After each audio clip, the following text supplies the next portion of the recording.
¿Alguna vez te has preguntado por qué se dice Navidad? Honestamente, yo no, pero déjame decirte que esta proviene del latín nativitas, que significa nacimiento, refiriéndose al nacimiento del niño Jesús. Muchos lenguajes nacen del latín: español, francés, portugués, italiano, entre muchos otros. Y te preguntarás, ¿por qué tantos idiomas provienen del latín? Pues toma asiento y te explicaremos. Todo esto comienza en el 753 a.C., en territorio romano. Comienza como un reino, luego se convierte en una república, hasta ser el mayor imperio del mundo antiguo. Durante el periodo de república, Roma estuvo en constante disputa contra el ejército de Cartago, una de las fuerzas militares más importantes de la antigüedad clásica. Ubicados en el norte de África, eran quienes dominaban el mar Mediterráneo. Tuvieron conflictos armados que sucedieron entre los años 264 y 146 a.C., los cuales son conocidos como las guerras púnicas, que lamentablemente terminaron con la derrota y demolición de Cartago. Estos sucesos fueron parte del proceso de la enorme expansión, tanto política como económica de Roma. Y ojo aquí, aunque la civilización romana implantara su imperio sobre otros territorios, los romanos adoptaron algunas costumbres, lenguajes e ideologías extranjeras. Aquí mismo nace el cristianismo y muchos de los lenguajes que conocemos hoy en día. Y como dice Martín Valverde, ¿cómo le hicieron? El Imperio Romano tenía una organización y disciplina sorprendente en sus legiones, dotados de un avanzado equipamiento militar, de que si casco, escudo, lanza pesada, lanza ligera, espada corta, una daga, armaduras hechas de acero, hierro y malla, y sin mencionar sus sandalias y su zarcina, lo cual puede explicar la gran racha de victorias que tuvieron. Esto lo podemos ver en sus estrategias de ataque y defensa, como por ejemplo la formación en testudo, donde hacían una barricada con sus grandes escudos en forma de caparazón para así evitar los ataques a distancia y poder acercarse a sus enemigos. Lo que resulta aún más sorprendente es cómo pudieron mantener tal esfuerzo bélico por tantos años en sus inmensos territorios. La respuesta a esto es la logística superior que mantenía su ejército. Misma logística los localizó en un punto estratégico en Tarracona, mismo lugar que estaba perfectamente establecido en las rutas comerciales, que iba desde Marsella, que ahora es conocida como Marbella, y Barcelino, ahora Barcelona. Dichas rutas conectaban con grandes puertos, que convirtieron en Tarracona poco a poco en una capital importante, considerada a la par de Roma. De hecho, la misma capital no pagaba tributos, algo muy difícil de conseguir para dichas ciudades libres, que era además ciudad federativa, es decir, que tenía su propio sistema de gobierno y en algunas veces hasta era independiente. Tarracona.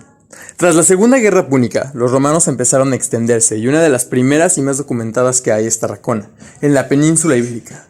Esto porque la ubicación les ofrecía a los romanos la posibilidad de un acceso rápido por mar desde Italia y de una comunicación directa con el litoral mediterráneo, tanto como el interior de Hispania. Utilizaron un punto estratégico en el monte para establecer su castrum o base militar, que sembraron las bases para la evolución urbana. ¿Y cómo se da esta evolución urbana? Pues vale, la manera de organizar el establecimiento militar era a través de dos grandes avenidas, nombradas Cardum y Decamur.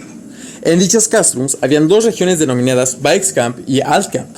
Gracias a los datos arqueológicos podemos saber con seguridad que los asentamientos ibéricos eran prerromanos. Y todo esto lo tenemos documentado en las cartas y narraciones de Toribio y Polibio. Estos sujetos estuvieron contándonos todo lo posible dentro de la historia de esta época. La legión de los castrums disponía de arsenales y de talleres de fabricación y reparación. Los soldados recibían un sueldo donativo imperial y en ocasiones al acceso al trono, las fiestas o los motines, regalos y el botín de guerra. La ración de alimentos diaria fue creciendo y se les proporcionaba trigo, sal, vino, vinagre, carne fresca y carne salada. Los campamentos se convirtieron en plazas fuertes, disponían de murallas y torreones y se dividían interiormente en 4 partes marcadas por 2 vías perpendiculares: el Cadum, que iba de norte a sur, y el Decanum, que iba de este a oeste. Dichas vías partieron además arterias y vías de comunicación para que los diferentes locales se comunicaran entre sí. Estos locales contenían sala de baños, sala de reuniones, termas, capillas, oficinas, circos, cárceles, hospitales, almacenes. Los mercaderes, artistas, prostitutas y otros acudían a su alrededor y se establecían constituyéndose aglomeraciones urbanas. Y crecían los barrios exteriores para la población civil, o canavae, con casas de baño, anfiteatros y otros edificios públicos. Los terrenos próximos se utilizaban como pastos para el ganado. ¿Pero para qué servía? Pues el castrum era una polis moderna, incluso más moderna que cualquiera de nuestras ciudades de ahora México. Los castrums contaban con foros, con coliseos, con circos, con lugares de culto en la que la gente se reunía en plazas, en diferentes lugares para poder satisfacer sus necesidades. Dentro de los castrums surgieron diferentes términos. De esto tenemos la turris, que era una torre de madera de varios pisos de altura que utilizaban los romanos para sobrepasar las murallas enemigas.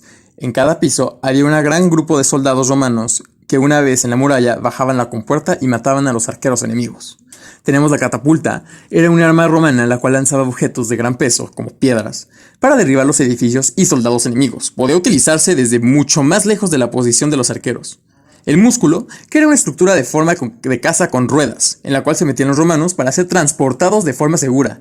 La estructura estaba cerrada por todos lados y salían por una puerta que hacía un efecto de puente. El plúteo era una pared de madera, la cual se podía colocar de forma rápida en cualquier parte, sin necesidad de cavar.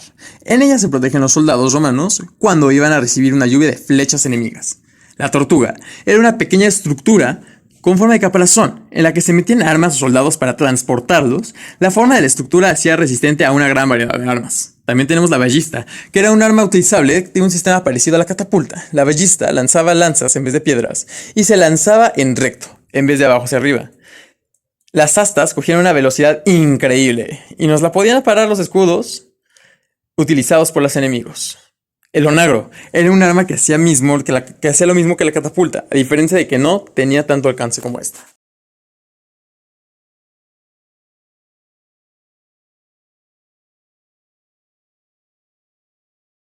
Castrum abarcaba cerca de 7.5 hectáreas y había centros de culto imperial, había centros estratégicos, centros demográficos, y de hecho los castrums eran ciudades hechas precisamente para defenderse a sí misma. Por eso de las diferentes murallas que vemos alrededor, en el norte, sur, este, oeste, podemos ver diferentes arcos. De hecho, podemos ver dentro del Pax Romano que se puede denominar en esa ciudad. Lo podemos ver en las bóvedas, lo podemos ver en la serie de túneles que conectaban internamente la ciudad, en los campos termales.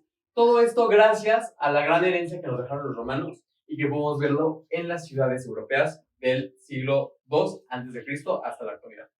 Gracias.